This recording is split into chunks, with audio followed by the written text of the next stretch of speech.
دریاچه چورت یا میانشه بسیار جوان است و عمری 80 ساله دارد.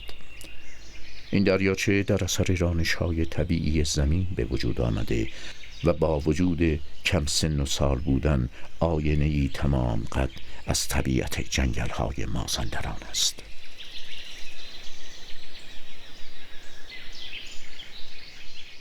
این دریاچه در 71 کیلومتری شهر ساری است. جزر فصلی باعث می شود که این گونه دریاچه‌های کوچک و کم عمق آب حیات را بر گلوی درختان بریزند.